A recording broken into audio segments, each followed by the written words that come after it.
ரொம்ப ரொம்ப நல்லவர் எங்கள் இயேசு, நம்பி வந்த ஜனத்துக்கு நல்ல இயேசு. ரொம்ப ரொம்ப நல்லவர் எங்கள் இயேசு, நம்பி வந்த ஜனத்துக்கு நல்ல இயேசு. ரொம்ப ரொம்ப ரொம்ப ரொம்ப ரொம்ப ரொம்ப நல்லவர் எங்கள் இயேசு, நம்பி வந்த ஜனத்துக்கு நல்ல இயேசு. எங்கள் இயேசு நல்ல இயேசு, நம்பி வந்த ஜனத்துக்கு நல்ல இயேசு.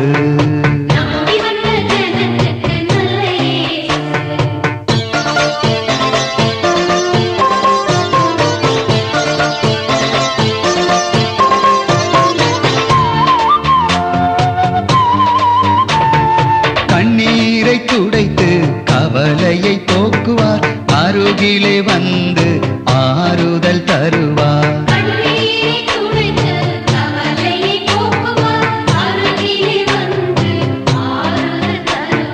எங்கள் இயேசு நல்ல இயேசு,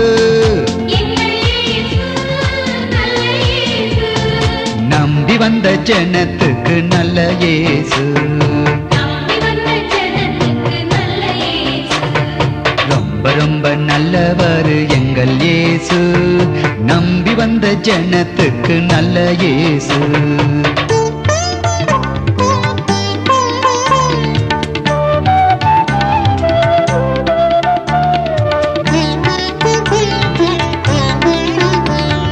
சத்திய வெளிச்சம் அவர்தான் அன்றோ, உந்துக்க நாட்கள் முடிந்தனவன்றோ.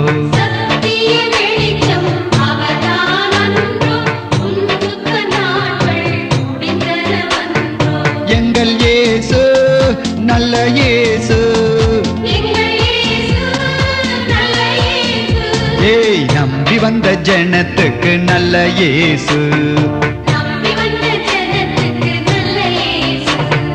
ரொம்ப ரொம்ப நல்லவர் எங்கள் இயேசு, நம்பி வந்த ஜனத்துக்கு நல்ல இயேசு.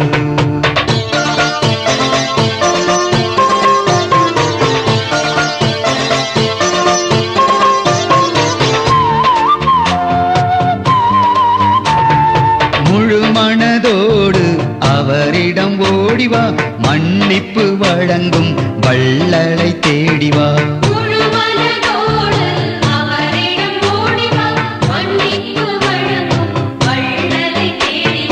எங்கள் இயேசு நல்ல இயேசு,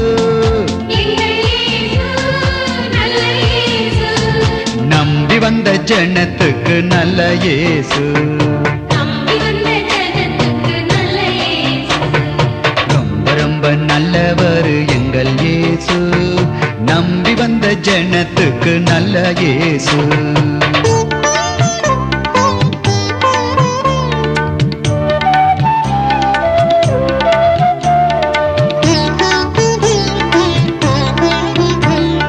பணம் பொருளின்றி இலவசமாக அவர் அன்பை சுவைத்திட வேகமாய் வாங்கு.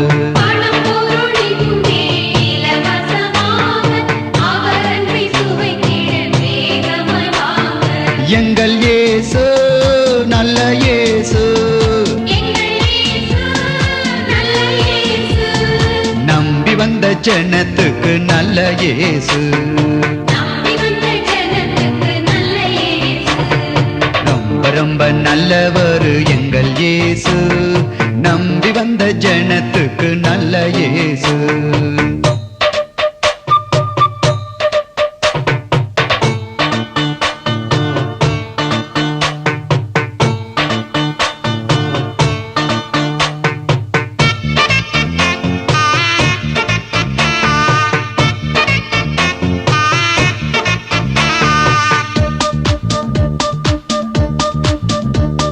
வெள்ளம் போல் சத்துரு வந்திடும் போது வெற்றி கொடி ஏந்தும் வல்லவர் அவரே.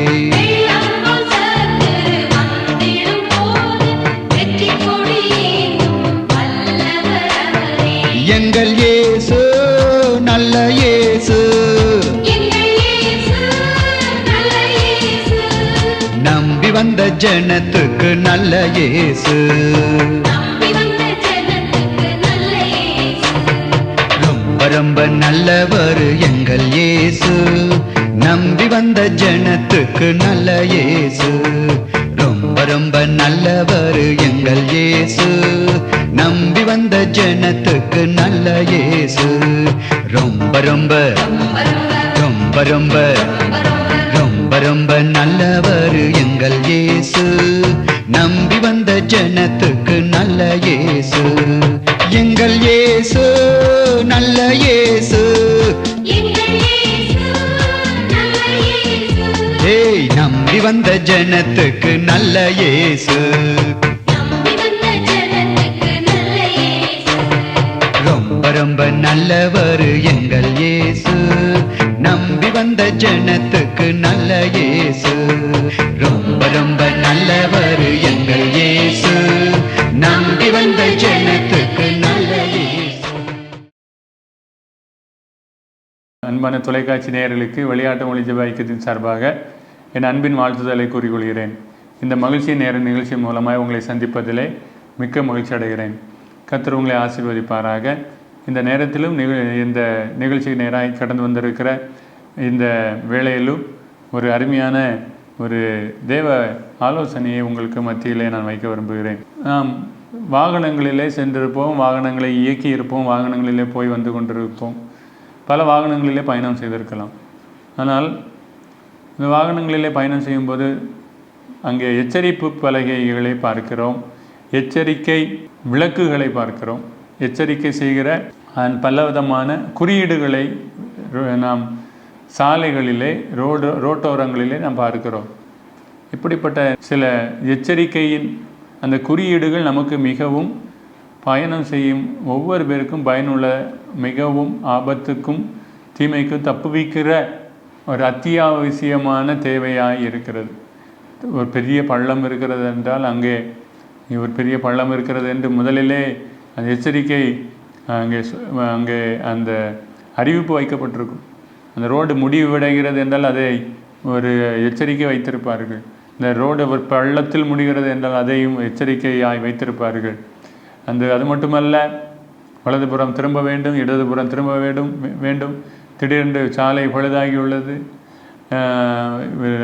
ரெட் சிக்னல் என்று பல விதமான சிக்னல், இப்படிப்பட்ட எச்சரிப்பு சார்ந்த காரியங்களின் மூலமாக தான் நாம் செல்ல வேண்டிய இடத்திற்கு சரியாக ஆபத்து இல்லாமல் சென்று சேர முடிகிறது.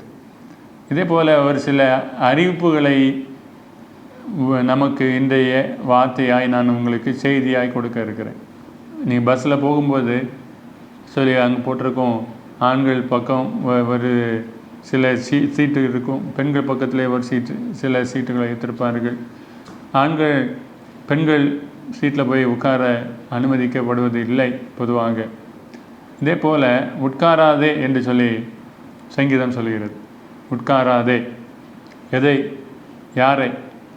1ஆம் சங்கீதத்தின் 1ஆம் வசனம் சொல்கிறது, துன்மார்க்கருடைய ஆலோசனையில் நடாமலும் பாவிலுடைய வழியில் நில்லாமலும் பரியாசக்காரர் உட்காரும் இடத்தில் உட்காராமலும்.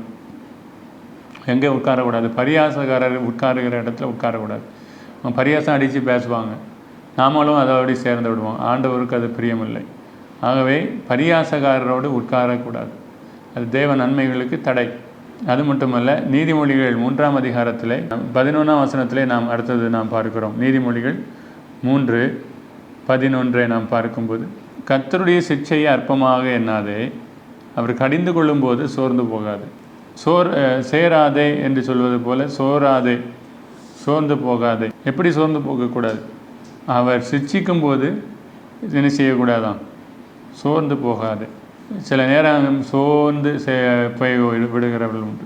சோராதே என்று கர்த்தர் சொல்கிறார், பாராதே என்று கர்த்தர் சொல்கிறார். நீதிமொழி 23ஆம் அதிகாரம் 31ஆம் வசனம் சொல்கிறது, மதுபானம் இரத்த வர்ணமாயிருந்து பாத்திரத்தில் பளபளப்பாய் தோன்றும் போது நீ அதை பாராதே, அது மெதுவாக இறங்கும், அது முடிவிலே அது பாம்பை போல் கடிக்கும், விரியனை போல தீண்டும். விஷ பாம்பை போல் என்ன செய்யுமா? இறங்கி அந்த பாய்சன் அப்படியே இறங்கி இறங்கி இறங்கி சரீரத்தை கொன்று விடும். ஆகவே கர்த்தர் சொல்கிறார், மதுபானம் இரத்த வர்ணமாக இருந்து பாத்திரத்தில் பளபளப்பாக தோன்றும் போது, அப்படி பார்க்கும்போதே நீ அதை அழகாக இருக்கே அப்படின்னு நினைக்க வேண்டாம். அப்படியே முகத்தை திருப்பிடுங்க. நீ அதை பாராதே, அது மெதுவாக இறங்கும் விஷம். ஆகவே அது மெதுவாக இறங்கும் என்று கர்த்தர் சொல்கிறார். அது சரீரத்தை கேடுபாடோடு அது அழித்து போடக்கூடியது. அரசாங்கமே அதில் தெளிவாய் போடுகிறது. மது நாட்டுக்கு மட்டுமல்ல, வீட்டுக்கும் என்னது தான் கேடு. ஆகவே மதுபானம் பண்ணுகிறதை ஆண்டவர் விரும்பவில்லை. ஆகவே ஆண்டவர் சொல்கிறார், நீ அதை பாராதே, அந்த பாட்டில் கூட நீ என்ன செய்யாத, நீ பார்க்காதே என்று சொல்லி. நீதிமொழிகள் 4ஆம் அதிகாரத்தின் 27ஆம் வசனத்தில் சாய்ந்து போகக்கூடாது என்று சொல்லப்பட்டிருக்கிறது. எப்படி சாயக்கூடாது என்று சொல்லும்போது வேதம் சொல்கிறது, கால் நடைய சீர்தூக்கிப்பார், உன் வழிகளெல்லாம் நிலைவரப்படுவதாக, வலதுபுறமாவது இடதுபுறமாவது சாயாதே என்று சொல்லப்பட்டிருக்கிறது. வலதுபுறமாவது இடதுபுறமாவது சாயாதே. நீ எங்கே சாயவிட, வலதுபுறமும் சாய வேண்டாம், இடதுபுறமும் சாய வேண்டாம் என்று கருத்து சொல்கிறார். நேர்த்தியாய் நேரான வழியிலே செல்ல வேண்டும். வலதுபுறம் இடதுபுறம் சாயாதே என்று கதை சொல்கிறார். நாம் சாய்ந்து போகிறவர்களாய் அல்ல, நாம் திடப்படுகிற நிலையிலே காணப்பட வேண்டுமானால் சாயாதவர்களாய் இருக்க வேண்டும். வேதம் சொல்கிறது, நீதிமொழிகள் 20ஆம் அதிகாரத்திலே 13ஆம் வசனத்திலே நாம் பார்க்கும்போது நாம் விரும்பக்கூடாத ஒரு காரியத்தை வேதம் சொல்கிறது. தூக்கத்தை விரும்பாதே. எதை விரும்பக்கூடாது?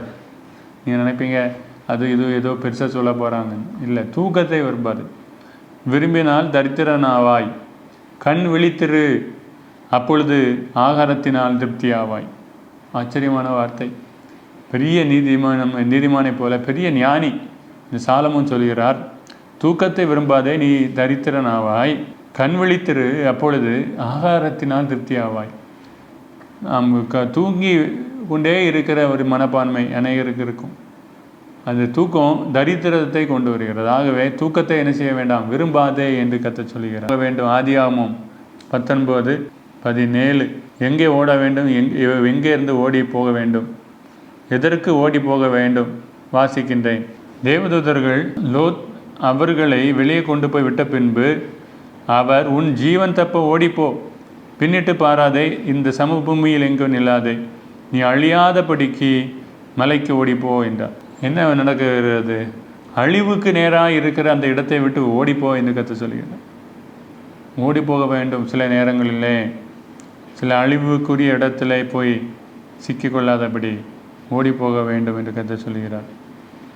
அது மட்டுமல்ல, ஏதன் சொல்கிறது 2 தீமோத்தேயு 2ஆம் அதிகாரம் 15ஆம் வசனத்தில் ஜாக்கிரதையாக இருக்க வேண்டும். எதில் ஜாக்கிரதையாக இருக்க வேண்டும்? நீ வெட்கப்படாத ஊழியக்காரனாயும் சத்திய வசனத்தை நிதானமாய் பகுத்து போதிக்கிறவனாயும் உன்னை தேவனுக்கு முன்பாக உத்தமனாக நிறுத்தும்படி ஜாக்கிரதையாயிரு. எப்படி இருக்கணுமா? ஜாக்கிரதையாக இருக்க வேண்டும். ஆண்டவருக்கு முன்பதாய் நாம் நிற்க வேண்டும் என்று ஒரு நாள் கர்த்தருக்கு முன்பாக நாம் நிற்க வேண்டும் என்று சொல்லி நாம் ஜாக்கிரதையாக இருக்க வேண்டும். மார்க்கு 13ஆம் அதிகாரத்தின் 33ஆம் வசனத்தில் நாம் பார்க்கும்போது, அக்காலத்தை நீங்கள் அறியாதபடியால் எச்சரிக்கையாக இருந்து விழித்திருந்து ஜெபம் பண்ணுங்கள். எச்சரிக்கையாக இருக்க வேண்டும் என்று சொல்லி வேதம் சொல்கிறது. எச்சரிக்கையாக இருக்க வேண்டுமாம். ஏனென்றால் வரும்போகிற காலத்தை குறித்து நாம் கவனமாக விழித்திருந்து ஜெபம் பண்ண வேண்டும்.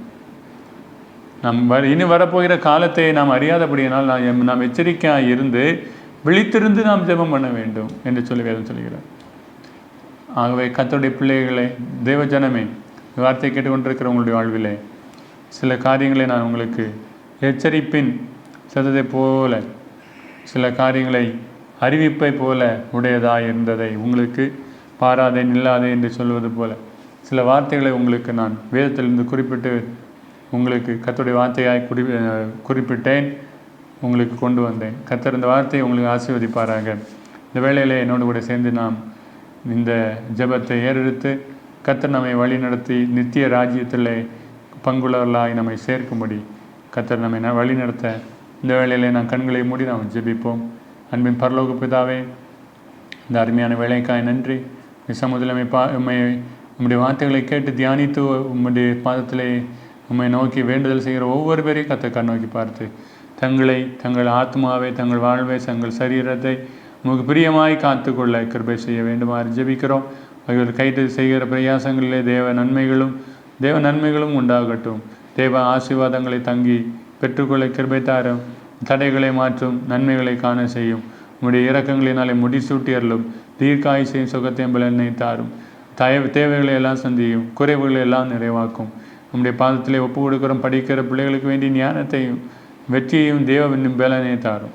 துதிக்கான மகிமைக்கு தருகிறேன். இயேசு கிறிஸ்துவின் நாமத்திலே ஜெபிக்கிற நல்ல பிதாவே, ஆமேன் ஆமேன். என் ஆத்மாவை கர்த்தரை ஸ்தோத்திரி, முழுவதுமே பரிசுத்த நாமத்தை ஸ்தோத்திரி. என் ஆத்மாவை கர்த்தரை ஸ்தோத்திரி, கர்த்தர் செய்த சகல உபகாரங்களை மறவாதே. ஆமேன் ஆமேன். கர்த்தர் தாமே உங்களை ஆசீர்வதிப்பாராக. ஆமேன். சந்தோஷம் பொங்குதே, சந்தோஷம் பொங்குதே, சந்தோஷம். வழிகாட்டும் ஒளி ஜெப ஐக்கியம் வழங்கும் மகிழ்ச்சியின் நேரம். தேவ செய்தி சகோ பிரேயர் எஸ் டேனியல். இடம் 49 கிறிஸ்து நகர், வெட்டூர் நிமிடம் அஞ்சல், நாகர்கோவில், கன்னியாகுமரி டிஸ்ட்ரிக்ட்.